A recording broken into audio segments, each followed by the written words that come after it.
అంటే ప్రభుత్వం వచ్చిన తర్వాత ఈరోజు ఒక కొన్ని పత్రికల్లో చూస్తే ఏది fibre net case Chandrababu Naidu గారు క్లోజ్ చేయించారట. అదే సిఐడి అదే ఏదైతే కేసు ఉందని చెప్పినటువంటి సిఐడియే ఇప్పుడు కేసు లేదని చెప్తుందండి. అంటే మీరు దేనికి అధికారంలోకి వచ్చారు? మీ మీద ఉన్నటువంటి కేసులు మాఫీ చేసుకోవడానికి, విశాఖపట్నంలో విలువైనటువంటి భూములు దోచేయడానికి, ప్రభుత్వ సొమ్ముతో మార్కెటింగ్ చేసుకోవడానికి. అసలు ఈ రాష్ట్రంలో మిగిలినటువంటి మంత్రులు ఉన్నారా లేదా? అసలు వీళ్ళిద్దరైనా, ఒకరు ముఖ్యమంత్రి, ఒకరు సకల శాఖ మంత్రి.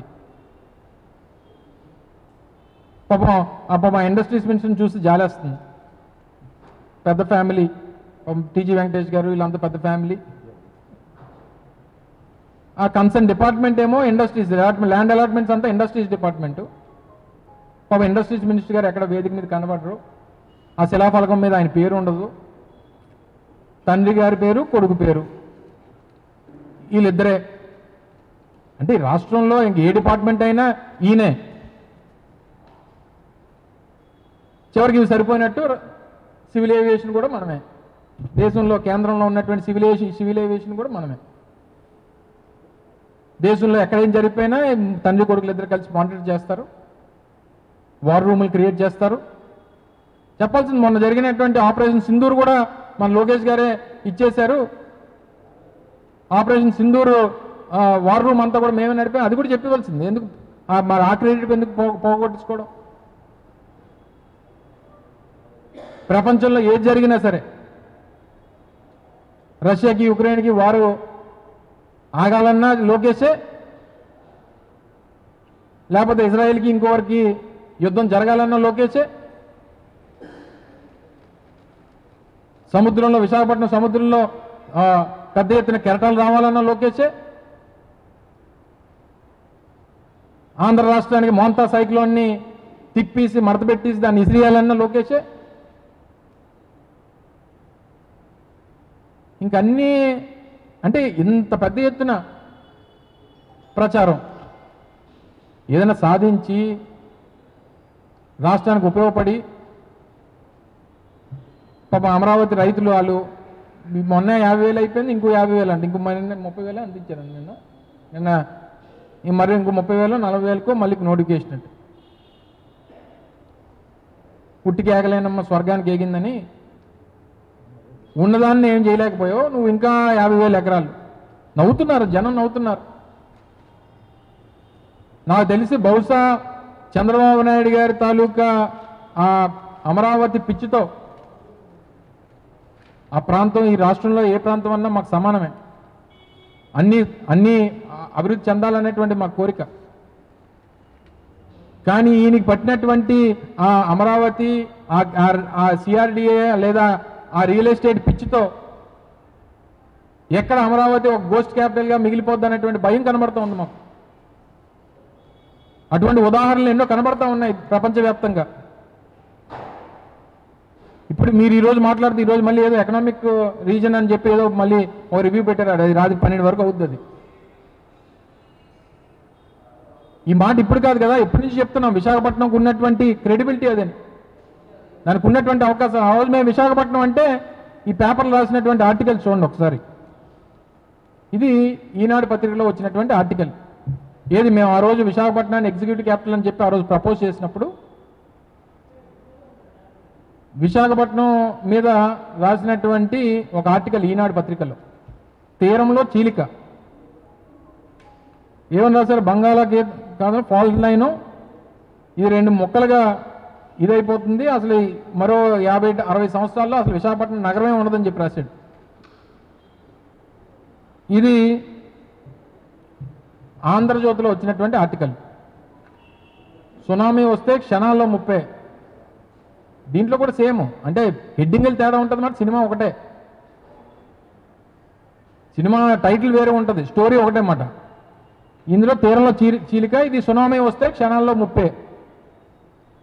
దీంట్లో అయితే ఏకంగా పాపం ఆ రోజు మా నాయుడు గారు రాలేదు, అక్కడ ఉండిపోయినట్టున్నారు, సీఎం గారి దగ్గర ఉండిపోయినట్టున్నారు. ఏబిఎన్ నాయుడు గారు ఆ రోజు టీవీల్లో వారు మాట్లాడుతూ 2100 సంవత్సరం అంటే ఇప్పుడు 2024 కదా, 2100 వచ్చేసరికి 2100 వచ్చేసరికి అసలు విశాఖపట్నం అనేటువంటి నగరమే ఉండదని చెప్పేసాడు. ఇదంతా సముద్రం వచ్చి దీన్ని సముద్ర గర్భంలో కల్పించుకుంటుందట విశాఖపట్నం. మరి మనందరం ఏమైపోలే అంటే విశాఖపట్నం మీద విషం జిమ్మేటువంటి కార్యక్రమం చేశారు. అసలు ఆంధ్రజ్యోతి పత్రిక ఇది. అంటే ఆంధ్రజ్యోతి అని ఆ రోజులు ఎందుకు పెట్టారంటే ఉమ్మడి రాష్ట్రంలో నాకు తెలిసి అంటే బహుశా రాధాకృష్ణ గారి కన్నా ముందుకు పెట్టింది ఇది ఆంధ్రజ్యోతి. ఆంధ్రజ్యోతి అంటే ఆంధ్రప్రదేశ్ వెలగాలని చెప్పి, జ్యోతిలా వెలగాలని చెప్పి. కానీ ఇది ఆంధ్రజ్యోతి కాదు, చంద్రజ్యోతి. ఇది చంద్రబాబు నాయుడు గారు వెలగాలని కోరుకుంటా తప్ప ఆంధ్రప్రదేశ్ వెలగాలని కోరుకోవట్లేదు. అప్పుడే చెప్పాను, చాలా సందర్భాల్లో చెప్పాను. ఏబిఎన్ని సిబిఎన్ కింద, ఆంధ్రజ్యోతిని చంద్రజ్యోతి కింద మార్చేసుకుంటే అసలు దానికి సరిపోతుంది. ఇంత ఘోరంగా రాశారు ఆర్టికల్స్. ఇదే పేపర్లో ఈరోజు విశాఖపట్నం అంటే చంద్రబాబు నాయుడు గారు ఆహాహా అంటే ఆహాహా, లే ఓహో అంటే ఓహో ఓహో. ఇదే చంద్రబాబు నాయుడు గారు ఆ రోజు విశాఖపట్నాన్ని వ్యతిరేకిస్తే విశాఖపట్నంలో సునామీలు వస్తాయి, విశాఖపట్నం కనుమరుగైపోద్ది, విశాఖపట్నం సముద్ర గర్భంలో కలిసిపోద్ది, విశాఖపట్నం సునామీలతో కొట్టుకుపోద్ది అని చెప్పినట్టు ఇవే పత్రిక ఇప్పుడు ఈరోజు చంద్రబాబు నాయుడు విశాఖపట్నం అంతర్జాతీయమైన నగరం, దీన్ని అలా చేసేస్తాను ఇలా చేస్తానంటే దాన్ని అలా చేస్తాను ఇలా చేస్తాను. మీకు కేవలం మీ స్కామ్లు, ఆ ఫైబర్ నెట్ స్కామ్లో దాదాపు 200-150 కోట్లు ప్రభుత్వం ఎక్స్చెకర్ నుంచి డబ్బులు కొట్టిస్తారు. ఆ స్కిల్ స్కామ్లో దాదాపు 360 కోట్ల రూపాయలు. అంటే ప్రభుత్వాలు ఉన్నది చట్టాలను మీ చేతుల్లో తీసుకొని మీకు నచ్చినట్టుగా చేసుకునేటువంటి దానికి ప్రభుత్వాలు కాదు. 50 సంవత్సరాల పెన్షన్ ఇస్తానన్నారు, అది లేదు. కొత్త పెన్షన్స్ 60 సంవత్సరాలు దాటినోడు కొత్త పెన్షన్ ఇస్తానన్నారు, అది లేదు. ఉద్యోగాలు లేనటువంటి యువతకి 3000 రూపాయలు నిరుద్యోగ భృతి ఇస్తానన్నారు, అది లేదు. సిలిండర్లు అన్నారు, అవి లేవు. ఏది అంటే ప్రభుత్వం చేయాల్సినటువంటి పనులన్నీ మానేసి టోటల్గా ఎంతగానో ఇంకా అలాగా మార్కెటింగ్ పబ్లిసిటీ అంత పబ్లిసిటీ పిచ్చి అనేటువంటిది చేసింది చెప్పుకోవచ్చు, తప్పలేదు. కానీ జరగన్నది వీరు ఊహించేది. ఈరోజు కూడా మళ్ళీ హైదరాబాద్ గురించి, దాని గురించి, చార్మినార్ గురించి, హైదరాబాద్ సైబరాబాద్ అని అదని ఇదని ఇవన్నీ చెప్పేస్తున్నాడు మళ్ళీ ఈయన పెద్ద ఆయన. ఈరోజు ఇప్పటికన్నా సొంత డబ్బా మానేసి ఎవరన్నా మన గురించి 4 ముక్కలు మంచిగా చెప్పాలి తప్ప మన గురించి మనం ఎప్పుడు చెప్పుకోకూడదు. అది మానేసి ఇప్పటికే మొన్న జరిగినటువంటి పరిణామాలు మీ పబ్లిసిటీ వల్ల దేశవ్యాప్తంగా ఎంత పరుగు పోయిందో చూసాం. ఆ నేషనల్ మీడియాలో ఎంత పరుగు పోగొట్టుకున్నారో, దేశవ్యాప్తంగా ప్రజలను తిట్టారో అనేటువంటి చూసాం. ఈ మార్కెటింగ్ ఇవన్నీ మానేసి చేయాల్సినటువంటి పనుల మీద దృష్టి పెట్టి ఇప్పటికన్నా విశాఖపట్నం తాలూకా స్ట్రెంగ్త్, ఇక్కడ ఉన్నటువంటి ఎకనామిక్ గ్రోత్ ఇంజిన్ ఈ రాష్ట్రానికి విశాఖపట్నమే అనేటువంటి మాట ఆ రోజు జగన్మోహన్ రెడ్డి గారు ఏదైతే చెప్పారో ఆయన అడుగుజాడలో నడాల్సినటువంటి పరిస్థితి మీకు ఈరోజు వచ్చింది. అదైనా దయచేసి గమనించి ఎవరు విజనరీయో, ఎవరు ఆలోచన విధానం ఏంటో అనేటువంటిది ఒకసారి ప్రజలను కూడా మీ ద్వారా గమనించమని చెప్పి కోరుతూ సెలవు తీసుకుంటున్నాం. Thank you.